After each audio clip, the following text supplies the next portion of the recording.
You guys were hating on me big time in that last video. Well, get ready to hate some more, because we're talking about how many fighters in each weight class would it take to beat Batman.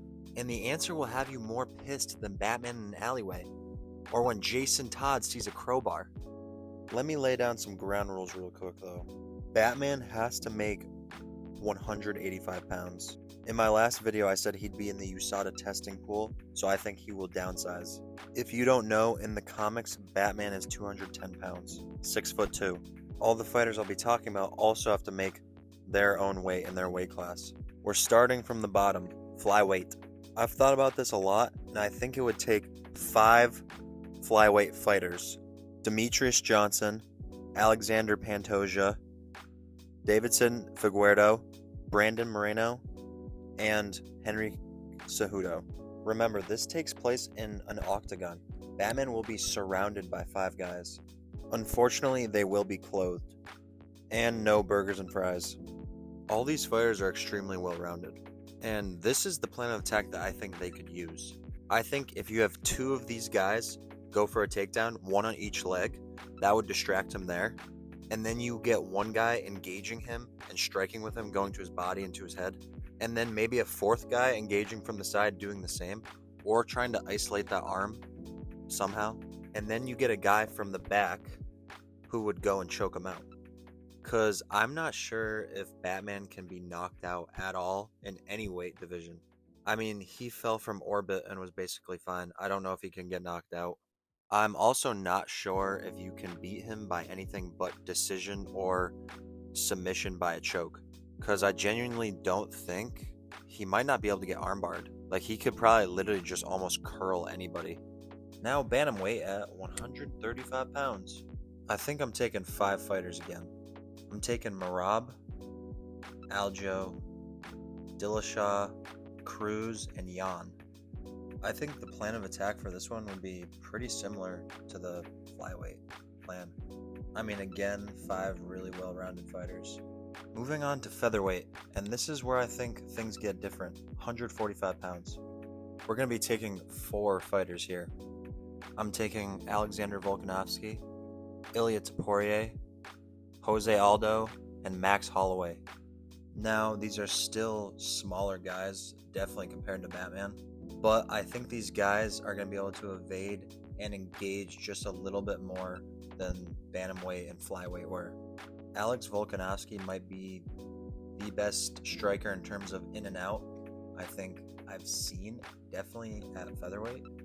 And then Ilia Topuria and Max Holloway are probably the 2 best boxers in almost all of UFC history. But again, Batman is not going to be able to get knocked out by these guys. He's still going to need to be choked. Or it's going to need to go to decision. I don't think the other fights could have gone to decision. I think these guys have a chance to take it to decision, though. I think the only way those other guys could have won is by submission. That's it. I think if you have Max Holloway and Ilia Topuria coming and engaging with Batman on 2 sides, and then you have Alexander Volkanovski coming in and out with some strikes and leg kicks, and then Jose Aldo coming in with the leg kicks too, I think that will be a very good distraction. I think 4 of those guys can probably keep that up for 3 to 5 rounds, depending on what it would be. Or while 3 of those guys are doing that, Alexander Volkanovski or Jose Aldo can come around and go for that rear naked choke. Remember, guys, this is an octagon. Batman has downsides because he's in the USADA testing pool. He's not quite as big. He's not quite as strong and powerful. He's still more powerful and stronger and all that stuff than any other fighter in the UFC, but just less in the comics. He doesn't have his gadgets. He's not used to fighting in the octagon nearly as much as these guys are. He is going to have like 6 weeks training, but that's it. Now at lightweight, things change even more. I'm only going to take 3 fighters at lightweight to beat Batman. I'm taking Khabib, Islam, and Charles.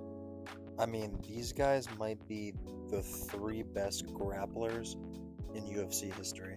They're also pretty big lightweights. Much bigger than any of the fighters we've talked about so far, except for maybe Max Holloway. I think you get 2 of these guys engaging and level changing and showing that threat of a takedown, and then you get another guy going for the rear naked or Darce choke or something like that. So just because a weight class is higher in weight doesn't mean they're going to necessarily need less fighters than the weight class below them, which leads me to welterweight. I think I'm going to take 3 here. I'm taking George St. Pierre, Kamaru Usman, and Khamzat Chimaev. The plan of attack is basically the same as lightweight. Middleweight is kind of the same deal with welterweight. I'm going to choose the same amount of fighters. And this one I'm switching it up a little bit. I'm going with Israel Adesanya, Anderson Silva, and Alex Pereira. I simply think the striking combinations between the 3 of these guys will just be too much.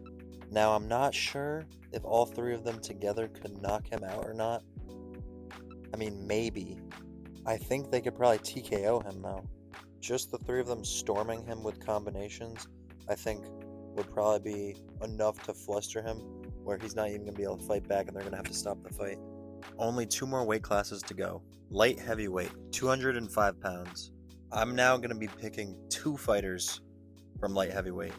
Jon Jones and Daniel Cormier. For light heavyweight and heavyweight, it's going to be pretty similar tactically. Jon Jones is like the real-life Batman in terms of fighting, but he's more like the Joker, personality-wise. Throw in a little bit of homosexuality, too. The homosexuality part doesn't have much to do with the tactical plan, even though it could, but that's illegal with the UFC rules. And just pretty illegal in real life, unless it's with the boys. Jon Jones and Daniel Cormier are going to be both engaging and striking and level changing for takedowns and going for the takedowns. And I think they can submit him or TKO him. Between both their grappling and striking, it should be enough to overwhelm him in a straight way, a straight fighting way. Finally, heavyweight. Same tactical plan as light heavyweight, like I said. I'm also choosing 2 fighters. I'm taking Tom Aspinall and Cain Velasquez. And that's the video, guys. Tell me down in the comments who you think could be Batman or how many people it would take to be Batman in the UFC. Thanks for watching. I'm just coming back for fun because it's great being alive with you. Good reason.